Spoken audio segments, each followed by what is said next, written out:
favor. Segundo libro de Samuel, hermanos. Segundo libro de Samuel. Vamos a leer, hermanos, versículo 1 al versículo número 4. Segundo de Samuel, capítulo 2, versículo 1 al versículo número 4. Dice así la palabra del Señor. Segundo de Samuel 2, del 1 al 4. Vamos a leer todos juntos los 4 versículos. Amén. Vamos a leer todos juntos los 4 versículos y vamos a orar para que Dios use su palabra esta noche. Dice así la palabra de Dios. Todos leyendo, dice así. Después de esto aconteció que David consultó a Jehová diciendo: ¿subiré a alguna de las ciudades de Judá? Y Jehová le respondió: sube. David volvió a decir: ¿a dónde subiré? Y él le dijo: a Hebrón. David subió allá y con él sus 2 mujeres, Ahinoam jezreelita y Abigail, la que fue mujer de Nabal el de Carmel. Llevó también David consigo a los hombres que con él habían estado, cada uno con su familia, las cuales moraron en las ciudades de Hebrón.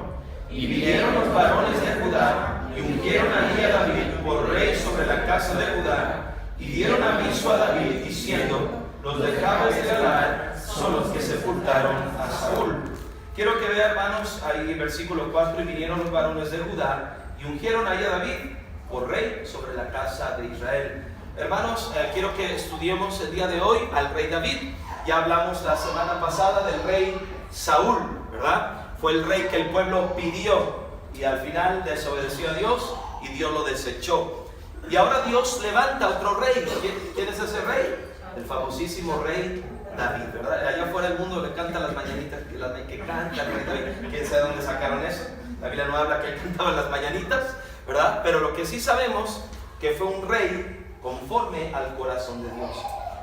No voy a estudiar la vida del rey David en un solo jueves, y menos por el tiempo que nos queda. Vamos a tener 2 o hasta 3 jueves estudiando diversos temas de la vida del rey David. Es muy amplio hablar sobre el rey David, amplísimo, ¿verdad? Pudiéramos quedarnos meses, ¿verdad? Varios jueves hablando de este tema. Procuraré que en 3 jueves hablemos de todo lo que fue la vida del rey David. Y quiero, hermanos, hablar, aquí ya lo vemos que lo ungieron por rey, pero voy a hablar de lo que David vivió antes de llegar a ser rey, ¿verdad? ¿Quién era David que llegó a ser ese rey de Israel? Vamos a orar. Padre, gracias, Padre, por este día, mi Dios. La vida de estos hombres no son una leyenda, un cuento. Sucedió, existieron, no solo por las pruebas históricas, arqueológicas, que se pudiera decir que hay evidencia de la existencia del rey David, pero simplemente, Señor, por el hecho de que la Biblia nos habla de David, lo creemos. Padre, yo te ruego, Señor, que el Espíritu Santo nos hable y que podamos reflejar nuestra vida en la vida de David. Por favor, Señor, háblanos y danos, y a mí sobre todo, dame sabiduría para exponer tu palabra. Que mis hermanos reciban hoy lo que necesitan espiritualmente en sus vidas, Señor. Háblanos, por favor, Padre. Bendice tu iglesia, que el Espíritu de Dios nos edifique. En el nombre de Cristo Jesús te lo pedimos todo. Amén. ¿Pueden sentarse, hermanos? Antes, hermano, de dar tema a la enseñanza de hoy, vamos a ver algunos versículos básicos. ¿Quién era David antes de ser rey de Israel? ¿De dónde salió él, verdad? Igualmente lo hicimos con el rey Saúl, vimos de dónde surgió, quién era. Vamos a hacerlo brevemente con el rey David. ¿Quién era el rey David antes de ser rey de Israel? Quiero que veamos, hermano, en 1 de Samuel capítulo 16. 1 de Samuel capítulo 16, vamos para allá. Le voy a leer yo los versículos del 1 en adelante. Dice la palabra de Dios: dijo Jehová a Samuel, 16:1: ¿hasta cuándo llorarás a Saúl, habiéndolo yo desechado, para que no reine sobre Israel? Llena tu cuerno de aceite y ven, te enviaré a Isaí de Belén, porque de sus hijos me ha provisto de rey. Y dijo Samuel: ¿cómo iré? Si Saúl lo supiera, me mataría. Jehová respondió: toma contigo una becerra de la vacada y di: a ofrecer sacrificio a Jehová he venido. Y llama, ¿a quién, hermanos? Ahí, a Isaí al sacrificio, y yo te enseñaré lo que has de hacer, y me ungirás al que yo te dijere. Hizo pues Samuel como le dijo Jehová, Y luego que él llegó a Belén, los ancianos de la ciudad salieron a recibirle con miedo y dijeron: ¿es pacífica tu venida? Él respondió: sí, vengo a ofrecer sacrificio a Jehová, santificaos y venid conmigo al sacrificio. Y santificando él a Isaí y a sus hijos, los llamó al sacrificio. Y aconteció que cuando ellos vinieron, él vio a Eliab y dijo: de cierto delante de Jehová estás ungido. Y Jehová respondió a Samuel: no mires a su parecer ni a lo grande de su estatura, porque yo lo desecho. Porque Jehová no mira lo que mira el hombre, pues el hombre mira lo que está delante de sus ojos, pero Jehová mira el corazón. Entonces llamó Isaí a Abinadab y lo hizo pasar delante de Samuel, el cual dijo: tampoco a este ha escogido Jehová. Luego hizo pasar Isaí a Sama, y él dijo: tampoco a este ha escogido Jehová. E hizo pasar Isaí 7 hijos suyos delante de Samuel. Pero Samuel dijo a Isaí: Jehová no ha elegido a estos. Entonces dijo Samuel a Isaí: ¿son estos todos tus hijos? Y él respondió: queda aún el menor, que apacienta las ovejas. Y dijo Samuel a Isaí: envía por él, porque no nos sentaremos a la mesa hasta que él venga aquí. Envió pues por él y le hizo entrar, y era rubio, hermoso de ojos y de buen parecer. Entonces Jehová dijo: levántate y úngelo, porque este es. Y Samuel tomó el cuerno del aceite y lo ungió en medio de sus hermanos, y desde aquel día en adelante el espíritu de Jehová vino sobre David. Se levantó luego Samuel y volvió a Ramá. ¿Quién era David? David, hijo de Isaí. Su padre se llamó Isaí. Fue perteneciente de las 12 tribus de Israel a la tribu de Judá, ¿verdad? Perteneció a la tribu de Judá, hijo de Isaí. Era el menor de 8 hermanos. El menor de 8 hermanos. Vimos que pasaron 7 y ninguno de esos era el bueno, ¿verdad? El que Dios había escogido por rey, hasta que mandaron traer al más pequeño de ellos. Y dijo Samuel, cuando lo vio, dijo: este es el que Dios quiere como rey, el próximo rey de Israel. Entonces era hijo de Isaí, de la tribu de Judá. ¿Qué más? ¿Qué ocupación tenía David? Era un pastorcito de ovejas, ¿verdad? Era de los hermanos, era el que acudía a las tareas de pastorear, ¿verdad? Encargado por su padre, esa era su tarea, un pastor de ovejas. Además, era el menor de 8 hermanos varones, ¿verdad? 8 hermanos varones, él ocupaba el menor, era el menor de ellos. ¿Qué más tenía? ¿Qué más leímos de David, hermano? ¿Qué otro asunto de David nos llama la atención? Era de buen parecer. Era de buen parecer, ¿verdad? Era guapo, ¿verdad? Era de buen parecer, hermoso semblante, ¿verdad? Era así. ¿Qué más encontramos en lo que leímos ahorita de la palabra de Dios acerca de David? Tenía un buen corazón. Ahorita vamos a ver eso, ¿verdad? Ok, otra cosa interesante es que David, a diferencia de Saúl, los que estuvieron en el estudio de Saúl era muy alto y David era bajito, ¿verdad? Era bajito, sí. Era trabajador porque estaba con las ovejas. Ok, era trabajador, ¿verdad? Era alguien trabajador porque estaba ahí con las ovejas, y obediente porque su padre era el que lo mandaba a cuidar las ovejas y él hacía lo que su padre le decía. Era un joven obediente, era un joven trabajador, era bajito de estatura, no era tan sobresaliente como Saúl. De hecho, cuando Samuel llega con Isaí por orden de Dios para ungir al próximo rey de Israel, Isaí y el mismo Samuel ven a los hijos, ¿verdad? Y llega el primero, ahí versículo 6, ¿verdad? 16:6. Y aconteció que cuando ellos vinieron, él vio a Eliab. Este es uno de los hijos, el mayor de los hijos de Isaí, ¿verdad? Y cuando lo vieron, ¿verdad? Grandote, fuerte, este va a ser el rey. Y dijo Dios: no, este no es. Y así desfilaron 3, ¿verdad? Uno tras otro fueron desfilando: Abinadab, Sama. Y Dios le dice: mira, Samuel, el que yo pongo por rey tiene que entender por qué lo escogí yo. Y quiero que entienda eso. ¿Por qué escoge Dios a David para ser el próximo rey? Vea lo que dice el versículo número 7. Y Jehová respondió a Samuel: no mires ¿a qué? O sea, no te vayas con la apariencia de la gente. O sea, tú puedes juzgar como hombre, tú y yo juzgamos lo que vemos. ¿verdad? Y aquellos tipos, ¿verdad? Hijos de Isaí, me imagino grandotes, corpulentos, dignos de ser el próximo rey, físicamente hablando, ¿verdad? Y Dios le dijo a Samuel, no, mire lo que sigue. Entonces, ¿por qué Dios escoge a David si no tenía un porte tan impresionante? Dice la Biblia, versículo 7, y Jehová respondió a Samuel, no mires a su parecer, ni a lo grande de su estatura, porque yo lo desecho. Porque Jehová no mira lo que mira el hombre, pues el hombre mira lo que está delante de sus ojos. Pero Jehová, ¿qué logra ver Dios que no logra ver el hombre?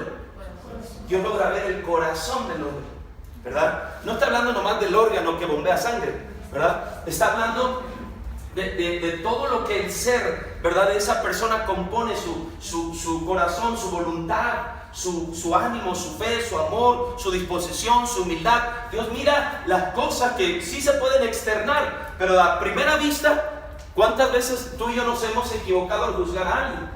Lo vemos por fuera y ya emitimos un juicio. No, es que esto, espérame, no seamos tan rápidos, porque Dios no ve lo que ve el hombre ve lo de afuera. Dios mira el corazón.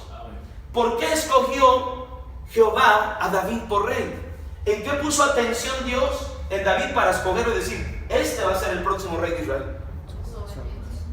Vio su corazón, ¿verdad? Todo lo que él era, lo vio su corazón. No lo escogió por alto, no lo escogió por talentoso, no lo escogió por el corazón que él tenía, que era un corazón conforme al corazón de Dios mismo. Es tremendo, porque cuando Saúl desobedece, Dios dice, yo me voy a levantar otro rey. Saúl, yo te voy a desechar a ti por desobediente, te voy a desechar porque no cumpliste mis propósitos, y voy a levantar a alguien mejor que tú. Así le dijeron a Saúl. Por eso Saúl estaba enojadísimo, ¿verdad? Vea conmigo 1 Samuel capítulo 15. ¿Lo tiene ahí, hermanos? Dice la palabra de Dios, versículo 27, y volviéndose Samuel para irse, él se asió de la punta de su manto y se rasgó. Ahí le están dando a Samuel la noticia de que él ya no va a ser rey, que Dios está enojado con él por ser un mal rey. 28, entonces Samuel le dijo, Jehová ha rasgado hoy de ti el reino de Israel y lo ha dado a un prójimo tuyo. ¿Qué le dijo? Mira, hay alguien mejor que tú. Tú no quisiste aprovechar mis bendiciones, no quisiste que yo te usara, que yo te bendijera como rey. No cumpliste mis planes como rey, entonces te voy a desechar y voy a traer a alguien mejor que tú. Y es entonces que Dios miró el corazón de David y lo colocará como rey. Otra cosa interesante de David, era un gran músico. ¿Alguien sabe cuál era el instrumento favorito de David? El arpa. ¿Verdad? El arpa era un instrumento de cuerda, el cual David era experto en ello. Mire lo que dice 1 Samuel 16:14. 1 Samuel 16:14. ¿Lo tiene ahí? Dice la palabra de Dios, y el espíritu de Jehová se apartó de Saúl. Qué interesante. El versículo de arriba, el 16:13, dice que ungieron a David por rey y el espíritu de Jehová vino sobre él. Y al contrario, ¿qué le pasó a Saúl? El espíritu de Jehová se apartó de Saúl, ¿verdad? Ahora mire lo que le pasaba a Saúl. El espíritu de Jehová se apartó de Saúl y le atormentaba un espíritu malo de parte de Jehová. Y los criados de Saúl le dijeron, he aquí ahora un espíritu malo de parte de Dios te atormenta. Saúl, ya vivimos la semana antepasada, vivía atormentado. 16, diga pues nuestro Señor a tus siervos que están delante de ti, que busquen alguno que sepa tocar el arpa. O sea, esta palabra sepa en el hebreo significa conciencia, con conocimiento. Hay dos tipos de músico, ¿verdad? El lírico, el que se avienta nomás y le toca, y el que tiene conocimiento de lo que toca. Aquí la palabra sepa en hebreo significa que tiene ciencia para tocar. ¿Sí? Que en pocas palabras toca por nota, para que me entiendan. ¿Sí? Toca por nota, ¿verdad? No de oído, ¿verdad? Tiene conocimiento para tocar. Y dice, alguno que sepa tocar el arpa, para que cuando esté sobre ti el espíritu malo de parte de Dios, él toque con su mano y tengas alivio. Y Saúl respondió a sus criados, buscadme pues ahora alguno que toque bien y tráedmelo. Recuerde que Saúl era atormentado. Y le dijeron, ¿sabes qué? ¿Para qué no andes tan atormentado, Saúl? Te vamos a buscar a uno que sepa tocar bien el arpa. Y le dijeron, hay uno que toca bien el arpa. ¿Y quién creen que era? David, el rey David, ¿verdad? Versículo 18, entonces uno de los criados respondió diciendo, he aquí, yo he visto a un hijo de Isaí de Belén que sabe tocar, y es valiente y vigoroso, hombre de guerra, prudente en sus palabras y hermoso, y Jehová está con él. Y Saúl envió mensajeros a Isaí diciendo, envíame a David tu hijo, el que está con las ovejas. Estaba ahí pastoreando, lo mandan traer, ¿verdad? Para que toque a un atormentado Saúl. Ahora quiero decirle una pausa, un paréntesis de la enseñanza. Saúl vivía atormentado, ¿estamos de acuerdo? ¿Qué calmaba a Saúl? La música, ¿verdad? Alguien que tocara bien el arpa, de tal manera que Saúl se recuperaba de su mal ánimo, de su tormento, cuando escuchaba buena música, ¿verdad? Hermanos, hay buena música, hay mala música, ¿ok? Hay música que en vez de traer paz, trae... La gente está en su casa, ¿qué dice, padre? No te... Y hasta se siente la gente irritada por la misma música que ellos ponen, ¿verdad? La música espiritual, la que adora en verdad a Dios, es música que adora a Dios en espíritu y en verdad, ¿verdad? No, por eso no tenemos reggaetón cristiano, mariachi cristiano, ¿verdad? No tenemos esas cosas que el mundo fabricó para ellos mismos, para su deleite y para promover los deseos y incitar los deseos de la carne. Estamos hablando de música que al alma le hace bien, ¿sí? Que al espíritu le hace bien. Ahora, nada más en este paréntesis quiero decirle que para Saúl la música fue un sustituto de Dios, porque lo que debería calmar el tormento de Saúl era el espíritu de Jehová. Pero ¿qué pasó con el espíritu de Jehová? Se había apartado. Entonces, en vez de Dios, tomó por música, ¿verdad? Ahora, hermanos, cuidado, porque hay grupos, hay iglesias que toman la música aún en lugar de Dios, ¿sí? Ya no es su relación con Dios, si escuchan música se ponen espirituales, si escuchan música se entregan a Dios, pero si no hay música no hacen decisiones espirituales, no buscan a Dios. Entonces la música nunca es un sustituto de Dios. ¿Estamos ahí, hermanos? Que nada más hay que tener cuidado con eso. Yo estuve en una iglesia, estuvimos comenzando una iglesia en Costa Rica, donde una mujer vino a la iglesia y dijo, pastor, la predicación es muy buena, somos muy bendecidos, muy edificados, estamos creciendo, pero nos vamos de la iglesia. Y dije, ¿por qué, hermana? Porque aquí no tocan pandero, no bailan, no danzan. Y dije, ¿usted qué prefiere, buena predicación o la música? Dijo, la música, y se fue de la iglesia. Cada quien, ¿verdad? Pero amaron más la música que la palabra de Dios. Ahora fíjense bien, hermanos, regresando al tema de David, era arpista, era pastor, era joven, pero la Biblia nos da otras dos descripciones de él. Versículo 18, díganmelos ustedes cuáles son. Hay 3 o 4 cosas de Saúl ahí, de David. En el 18. Valiente. Ok, era valiente, ¿qué más? Vigoroso, hombre de guerra, prudente, otra vez hermoso, ¿verdad? Pero tenía una característica muy especial. ¿Cuál sigue después?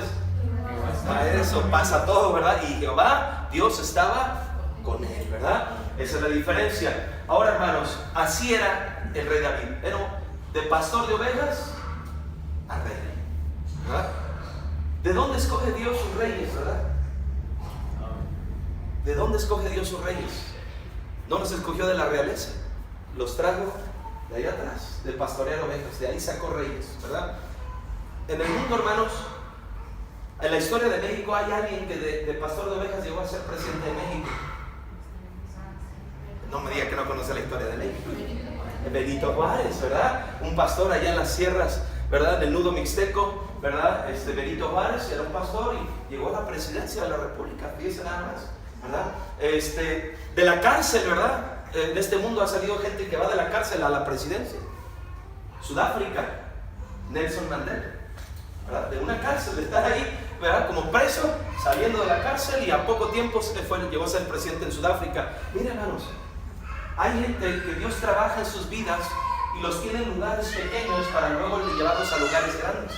¿Se fijan eso, hermanos? Los tiene en lugares pequeños, no los tiene exhibidos, no los tiene a la luz de todos, ¿verdad? No hace campaña política, ¿verdad? David no hizo campaña, voten por mí para rey. Él era un pastor humilde, dedicado a su tarea, con sus características, Dios con él, hermoso, vigoroso, lo que él tenía, tocaba su arpa. Él ni imaginaba, imagínense hoy pastoreando las ovejas, él ni siquiera estaba aspirando, ay, un día yo quiero ser rey, ni por su mente pasaba, pero por la mente de Dios sí.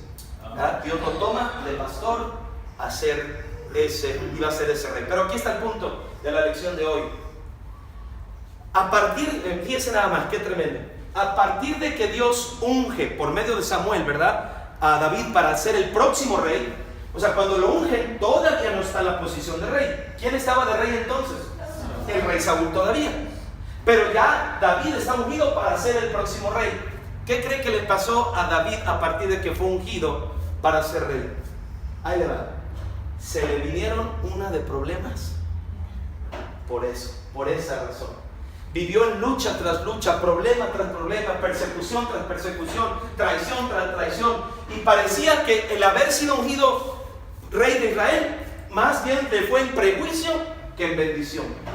¿Sí está aquí, hermanos? Escúcheme bien. Esta es la clave de hoy. Si algo va a aprender hoy, o puede aprenderse hoy, es esto. Cuando Dios tiene grandes propósitos, entonces habrá grandes batallas. Apréndase. Cuando Dios tiene grandes propósitos, va a venir, anótelo, entonces habrá grandes batallas, luchas tremendas. Escuché esta declaración de un predicador, me gustó, dijo lo siguiente: las luchas, las batallas son un proceso a través del cual Dios nos desarrolla un carácter para cumplir sus propósitos. ¿Sí lo escuchó? Allá otra vez. Las batallas, las luchas de la vida son un proceso a través del cual Dios prepara nuestro carácter para cumplir los propósitos de Dios.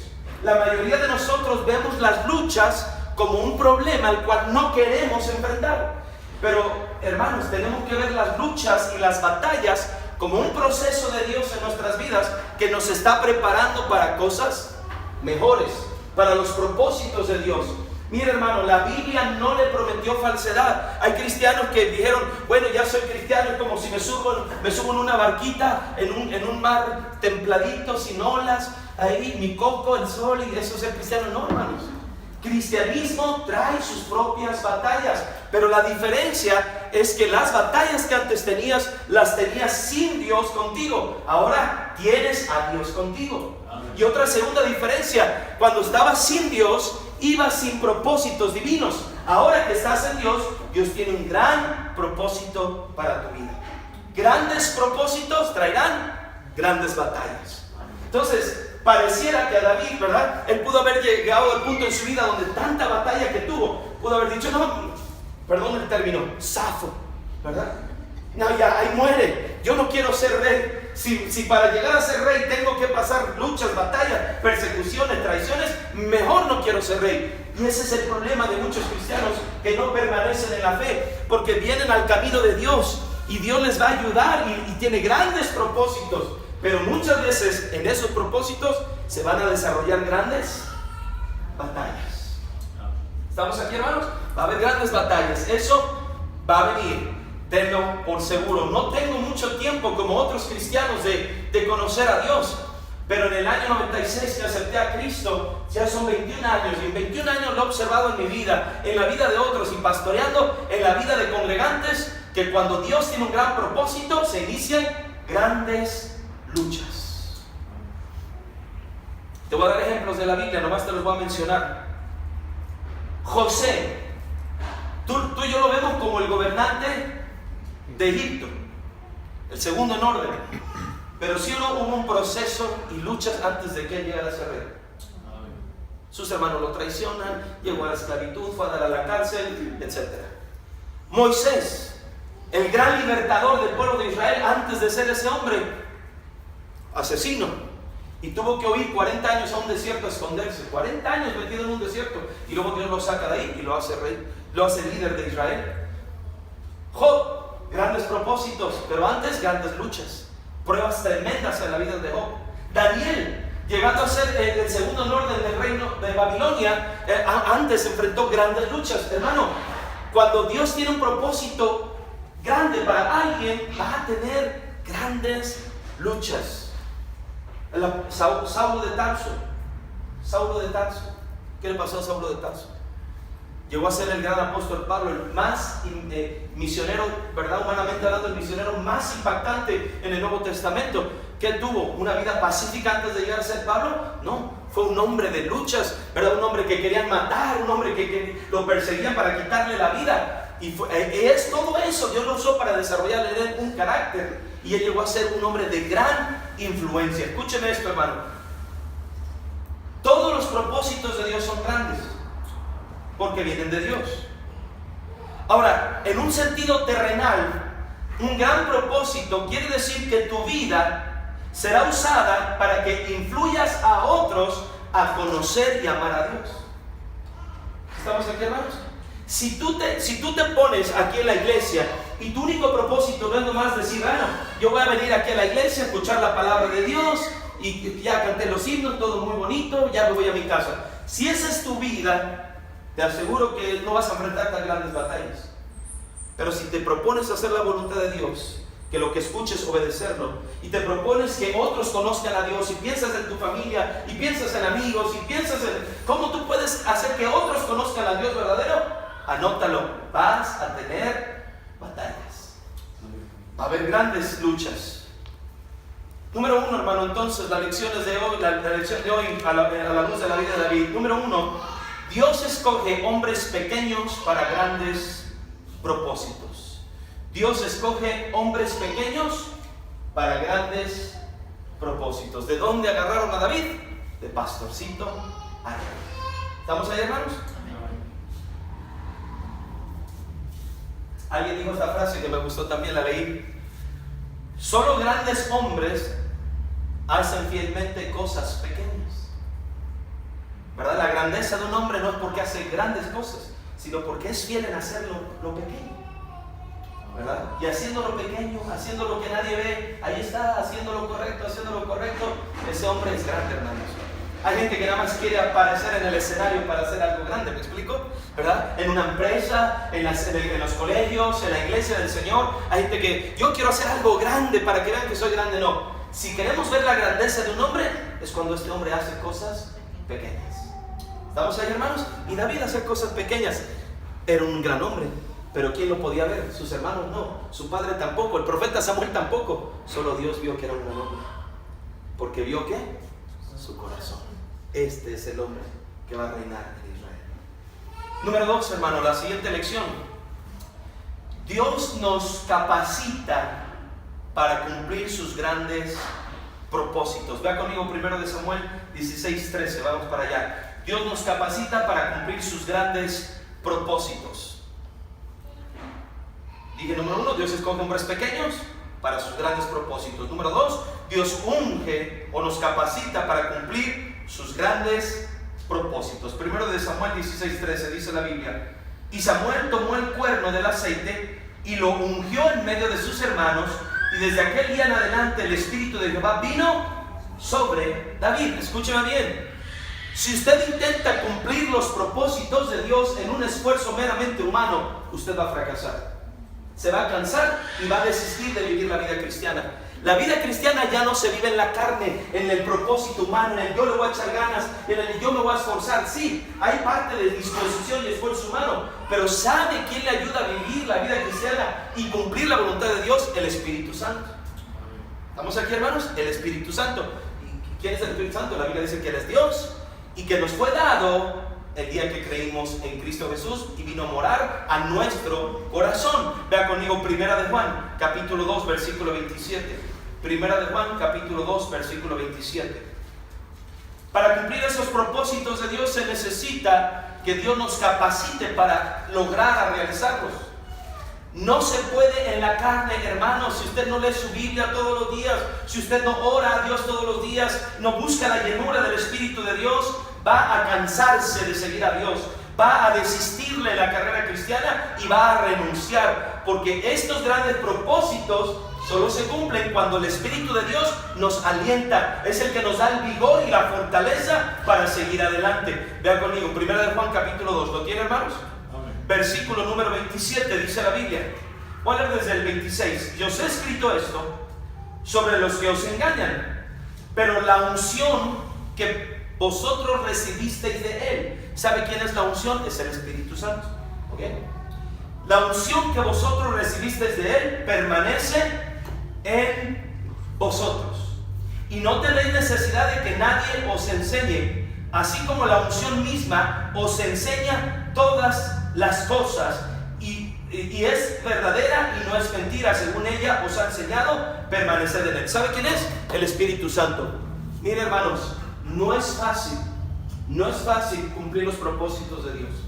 Hay batallas, hay dificultades, y nosotros lo queremos enfrentar en la naturaleza humana. Decir, yo voy a poder, yo lo voy a lograr. Te vas a acabar cansando, amargando y apartando.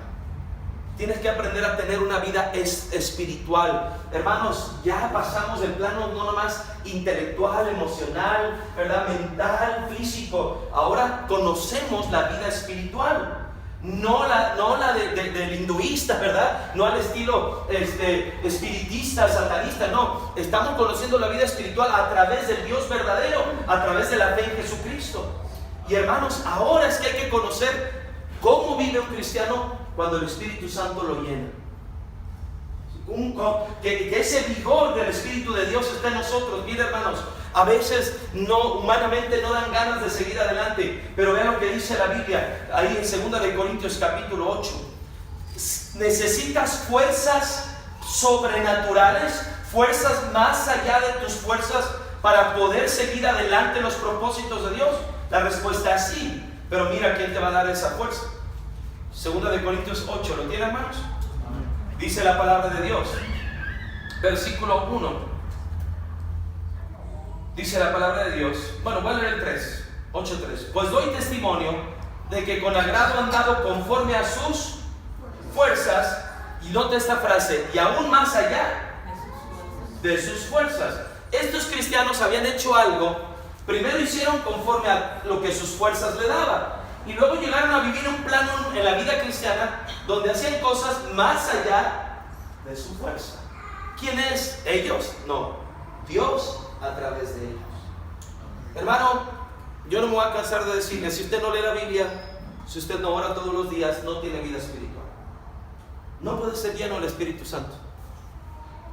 Y solo por no agarrar una Biblia todos los días y orar todos los días a Dios, usted se encuentra viviendo la vida cristiana en esfuerzo carnal, en esfuerzo humano. Vas a batallar, te vas a decepcionar, vas a caer pronto. Necesitas aprender, hermano. Dios nos capacita con su Espíritu Santo para cumplir sus propósitos. Número 3, voy a entrar a la parte final. Escúcheme bien, hermanos. Número 3, y es el punto principal de la lección. Habrá grandes luchas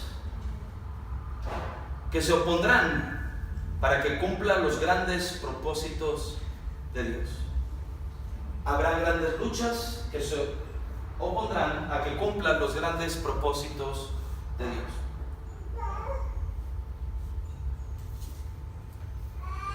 Escúchame bien, hermanos. ¿Cómo ves tú las luchas? Tus problemas. ¿Cómo los ves? ¿Cuál es el enfoque con el que tú ves tus problemas? ¿Sí? Tú puedes ver tus problemas y decir, caray, soy la persona más desafortunada en el mundo y nadie va a entender lo que yo paso y nadie va a padecer lo que yo padezco, y tú vas a enfocar tus luchas y tus problemas como la causa de no seguir adelante. ¿Sí están aquí, hermanos? Sí, las luchas nos presentan una oposición, pero como les dije, las luchas Dios las manda también, las permite para desarrollarnos y hacernos más fuertes. Las luchas no son para destruirte, son para fortalecerte. ¿Estamos aquí, hermanos? Entonces, hermanos, yo veo ahí en los gimnasios, ¿verdad?, a hombres que están más o menos bien dados, ¿verdad? ¿Y tú crees que se llegaron a tener ese cuerpo porque no sufrieron nada, nomás porque estaban comiendo donas y chocolate y refresco? No, ¿verdad? Se sacrificaron y tuvieron luchas y tuvieron mucho peso y allá estuvieron, ¿verdad? Y ahí los ves gritando, todos desde las venas allá. Por esos sacrificios es que ellos tuvieron ese peso que ellos tuvieron, desarrollaron fuerza. ¿Estamos aquí, hermanos? Las luchas desarrollan fuerza en el creyente. No es para derribarte, no es para que te eches hacia atrás. Las luchas son un proceso en el cual desarrolla Dios carácter, en el cual Dios te hace más fuerte. Lo conoces a Él y sigues adelante. Escúcheme bien, va a haber luchas. ¿Qué luchas enfrentó el rey David? Se las voy a describir rapidito por el tiempo, no nos da mucho tiempo. Ahí le va. La gran lucha que enfrentó David fue contra Saúl. Saúl lo odió a muerte, lo envidió a muerte. Saúl no lo podía ver ni en pintura. Y era interesante. Si tú lees 1 Samuel 16, 17, 18, 19, 20, 21, 22, 23, 24, vas a encontrarte, hermano, que Saúl era como, a mí se me figura como bipolar, ¿sí? Saúl la veía, a veces lo escuchaba, ay, hijo mío, David, que te amo, David. Y luego en otro rato tenía una lanza y ¡fah! Se la quería clavar, ¿verdad? Lo salió a perseguir, lo odió tanto. ¿Sabe por qué lo empezó a odiar sobre toda cualquier cosa? Cuando David venció a Goliat. Cuando David se para frente a Goliat, mire, el campamento de Israel se pone en batalla contra los filisteos en el valle de Elá, dice la Biblia. El valle de Elá, en una montaña los filisteos, en otra montaña los israelitas. ¿Y qué hacía Goliat? Era un paladín, un luchador, ¿verdad? Que venía y se paraba y les gritaba a los israelitas, a ver, manden uno que pelee contra mí. Dice la Biblia que medía 6 codos y pico, ¿verdad? Un hombre de más de 3 metros de estatura. ¿Sí? Y dice que su espada de este hombre, este era gigante, y los incitaba, decía, hey, ¿quién viene a pelear conmigo? Si mandan uno que pelee y me derrote, los filisteos nos rendimos a ustedes. Y si no, yo lo derroto, ustedes nos van a ser nuestros siervos. Y dice la Biblia que todos los israelitas estaban temerosos. ¿Quién quería enfrentar a un hombre de esa estatura? A nadie, con esa fortaleza, nadie. Y David fue el que se arrojó y peleó contra él. ¿Alguien recuerda cómo derrotó David? Una onda y una piedra. Con una piedra, ¿verdad? Que puso en su onda, ¿verdad? En su honda. Alguien dijo que David atropelló a Goliat con su honda, ¿verdad? No, era una onda, ¿verdad? Dice que la Biblia que tomó 5 piedras alisadas, como las que él usaba como pastor para ahuyentar a los animales. Se las llevó y no contaba. Goliat quería confrontación cuerpo a cuerpo. David dijo, no, yo sé lo que es, yo sé mi capacidad, ¿verdad? Pero tomó aquella piedra, la clavó en la frente, luego ya cayó como un disparo, ¿verdad? Un balazo en la frente, casi, cae casi muerto, porque todavía David se sube arriba de él y vivo todavía. Cuando está muriendo le corta la cabeza, levanta la cabeza en victoria y todos los filisteos salieron huyendo. ¿Qué pasó ahí entonces? Vea lo que dice el capítulo 18, 1 Samuel 18. Versículo 6. Aquí empieza el odio de Saúl para con David. 18:6. Aconteció que cuando volvían ellos, cuando David volvió de matar al filisteo, salieron las mujeres de todas las ciudades de Israel cantando y danzando para recibir al rey Saúl. Ahora, ¿quién derrotó a Goliat? ¿A quién iban a recibir? A Saúl, ¿verdad? Todo el mundo, ya viene Saúl, ¿verdad? Pero sorpresa, con panderos, con cánticos de alegría y con instrumentos de música. Y cantaban las mujeres que danzaban y decían, hasta aquí la canción va bien, ¿verdad? Saúl hirió a sus miles. Y ahí yo creo que Saúl dijo, y él estaba bien miedoso, ¿verdad?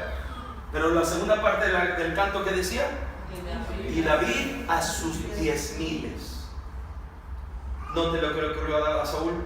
Y se enojó Saúl en gran manera y le desagradó este dicho y dijo, a David dieron miles y a mí miles, no le falta más que el reino. Pues no andaba lejos, ¿verdad? ¿Cómo? Por eso, a David le dieron 10,000 y a mí miles, ¿sí? No le falta más que el reino. Y note 9, y desde aquel día Saúl no miró con buenos ojos. ¿Qué hizo? Aquí adelantito, versículo número 11. Y arrojó Saúl la lanza diciendo, enclavaré a David a la pared, pero David lo evadió 2 veces. Saúl se volvió su peor enemigo, lo quería matar. Recuerden que David era su músico, era el que le calmaba los tormentos, lo hizo su paje de armas Saúl y lo quería matar. Llegó el punto, hermanos, no tengo el tiempo, en que lo va a perseguir. Ya definitivamente David tiene que salir huyendo y Saúl lo sale a perseguir. Saúl lo fue a perseguir en varios lugares, en varios escenarios. En alguna ocasión David tuvo para matarlo y no lo mató. Tanto fue la persecución sobre David que en algún tiempo de la vida de David se pasó con los filisteos. En vez de ser del pueblo de Israel, ¿verdad? Se volvió como un enemigo, se desvió de su camino David y anduvo con los filisteos. Lo persiguió, hermanos, a donde quiera, y luego se reconciliaba con él. Bueno, ya todo bien, y otra vez lo volvía a confrontar y se reconciliaban, y otra vez lo volvía a perseguir. David se cansó de esa persecución. Déjate digo nomás 4 cosas. Cuando vienen las grandes batallas, solo personas con estas 4 características logran salir adelante. Ahí te va. Cuando vienen las grandes batallas, solo personas con las siguientes 4 características que tenía David salen adelante. Ahí te va. Cobardes, se necesitan valientes. Mire, hermano, el verdadero cristiano tiene que aprender a ser valiente. Te voy a dar un ejemplo de varios. He conocido jóvenes que en las universidades, ante sus maestros, ante algunas clases, ellos levantan y defienden su fe. En medio de un grupo de universitarios, entre muchos ateos, sin ninguna vergüenza, sin ninguna pena, sin ningún temor, se levantan y contradicen al maestro. No, maestro, mire, yo creo esto, por esto y esto, y dan sus argumentos y dan lo que ellos creen, aunque la gente se burle, aunque la gente los critique, se paran valientemente. ¿Sí me entiende, hermano? Hay gente que, por ejemplo, no quiere cambiar su manera de vestir porque es cobarde. Dice, para ser un cristiano y cumplir la voluntad de Dios y cumplir los propósitos de Dios, uno tiene que ser valiente. Uno tiene que enfrentar lo que venga. Uno tiene que salir adelante, ¿verdad? Valientemente enfrentando toda situación. Escúcheme, hermano, el miedo te hará retroceder. El miedo te apartará del camino de Dios. El miedo te hará que no hagas la voluntad de Dios. Necesitamos hombres y mujeres como David, que eran valientes. Segunda característica, David era prudente. ¿Sabe qué es la prudencia? ¿Alguien sabe qué es prudencia? Más o menos, ¿cómo lo podemos definir? Pensar antes de actuar. Como pensar antes de actuar, ¿verdad? Dice, por allá le dijo, es la capacidad de pensar ante ciertos acontecimientos o actividades, ¿verdad? Valorar los riesgos, las opciones que uno tiene, pensar antes de actuar, ¿verdad? Puede ser. Como cristianos, hermano, la prudencia, ¿sabe cuál es? Consultar a Dios antes de actuar. ¿Quieres cumplir los propósitos de Dios? Ahí te va. No tomes decisiones a lo loco. ¿Sí? No tomes decisiones nomás porque esto es lo que voy a hacer y ya. ¿Cuánta gente decide cosas cuando está triste? Por eso gente se suicida. ¿Cuánta gente toma decisiones cuando está enojado? ¿Cuánta gente toma decisiones cuando está desanimado? En estados depresivos. ¿Tú crees que en un estado depresivo estamos bien cuerdos? No, hermano, tomamos malas decisiones, ¿verdad? David lo que hizo, tanto lo perseguían, mientras era perseguido, ¿saben qué hacía David? Siempre le preguntaba a Dios, ¿hago esto?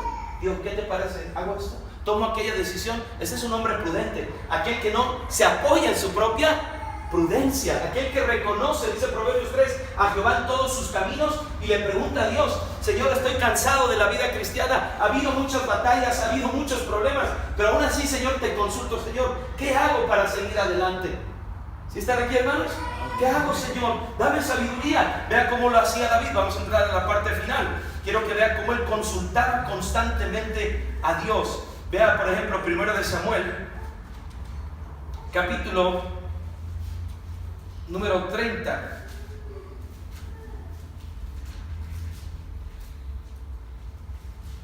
¿Lo tiene ahí? Versículo número 8. Y David, dice ahí 38, y David consultó a Jehová diciendo, perseguiré a estos merodeadores, los podré alcanzar. Y él le dijo, síguelos. Mire, aquí vemos, él está preguntándole a Dios una decisión cuando Saúl lo está persiguiendo y molestando. ¿Estamos ahí, hermanos? Ok, vea conmigo ahí rápidamente el capítulo 18, 1 de Samuel, 18. Versículo 14.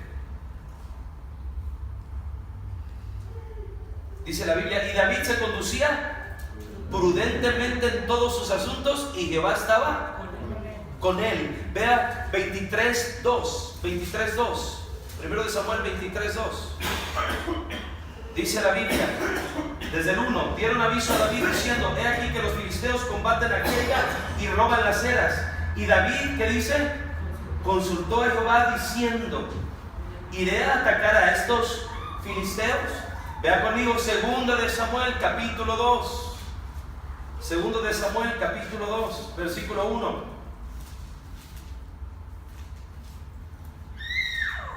Dice, segundo de Samuel 2:1, después de esto aconteció que David, ¿qué hizo? Ok, puedo seguir leyendo otros versículos, pero ¿qué hace David constantemente? Voy a consultar a Dios, tengo que preguntar a Dios que Él me dé sabiduría. ¿Qué voy a hacer? ¿Qué voy a hacer? El asunto es este, hermano, que Dios nos dice qué hacer y no lo hacemos. Que Dios nos dice qué hacer y no le creemos. Y seguimos en el mismo hoyo porque ya preguntamos a Dios, ya nos contestó y seguimos sin poner por obra lo que Dios dijo que hiciera. ¿Cómo enfrentar esas grandes batallas para cumplir los grandes propósitos? Escúcheme bien, tienes que ser valiente. Número 2, tienes que ser prudente. Tienes que consultar a Dios, tienes que ser cauto, ¿verdad? No nomás tomes decisiones por así, consulta a Dios en todo. Número 3, rápidamente, te tienes que fortalecer en el Señor continuamente. Vea primero de Samuel, capítulo 30. Estamos terminando, hermanos. Primero de Samuel, capítulo 30. Versículo 6. Y David se angustió mucho, estaba angustiado por las situaciones, por las persecuciones, porque el pueblo hablaba de ¿qué? De apedrearlo, pues todo el pueblo estaba en amargura de alma, cada uno por sus hijos y por sus hijas. Mas David, ¿qué? Se fortaleció en Jehová su Dios. ¿Cómo estaba la gente? Ya lo querían apedrear, está angustiado. Hubiera dicho, ¿sabes qué? Esto es para llegar a ser rey. Mejor no quiero ser rey, ahí muero. Desde que me ungió el Señor, puros problemas. Desde que me ungió el Señor, me persiguen, la gente no me quiere, me quieren apedrear, ¿verdad? Estoy totalmente cansado y me arreglo con Saúl y otra vez me persigue y otra vez me persigue. Ya, mira, pudo haber llegado el punto donde David dijera, ya, no quiero, ya, se acabó, que sea rey otro, porque ya bien, y soy rey, mira cómo me está yendo. Mejor renuncio. Pero ¿sabe qué? David se fortaleció en Dios. Se fortaleció. Fue prudente. ¿Estamos ahí, hermanos? Y fue valiente. ¿Qué va a pasar con mucha gente? Los grandes propósitos de Dios se quedarán ahí colgados. Nunca vamos a llegar a esos grandes propósitos. ¿Por qué? Porque cuando enfrentamos las grandes luchas que por naturaleza vienen, cuando hay grandes propósitos, ¿qué hicimos? Tuvimos miedo. No fuimos valientes cuando teníamos que ser valientes. No nos paramos por Dios cuando teníamos que pararnos por Dios. No fuimos además fortalecidos. Nos debilitamos. Imagínense temerosos, dudosos. ¿Qué va a pasar? No sé. Y luego tengo miedo si esto pasa. Llenos de miedo, llenos de temor. Y luego débiles, ¿verdad? Debilitados. No sabemos qué hacer. Y luego sin prudencia, ¿verdad? No somos prudentes, no consultamos a Dios, tomamos decisiones arrebatadas, hermano, miedosos, con decisiones arrebatadas, sin prudencia, debilitados. ¿Sabes qué va a pasar? Nos vamos a llegar al punto donde vamos a decir, se acabó. Mira, hermanos, así es la vida cristiana. Bienvenido, no vamos a la vida cristiana, así es la vida, ¿verdad? Dijo un pastor, bienvenido a la vida, así es la vida. Pero sobre todo, cuando hay un propósito de Dios, hermano, va a haber tremendas luchas. Deberías enfocar y decir, ahora entiendo por qué tengo tremendas luchas. Porque hay un propósito grande de mi Dios. Entonces, para poder llegar a ese punto, tengo que ahorita ser valiente, ser prudente y fortalecerme en el Señor. Y voy a poder enfrentar esas luchas. Y un día voy a llegar al punto donde voy a entender por qué tanta lucha. Porque esto venía a mi vida. Dios quería bendecirme de esta manera. Por la gracia de Dios llegué al punto. Dios me desarrolló a través de esas luchas para bendecir.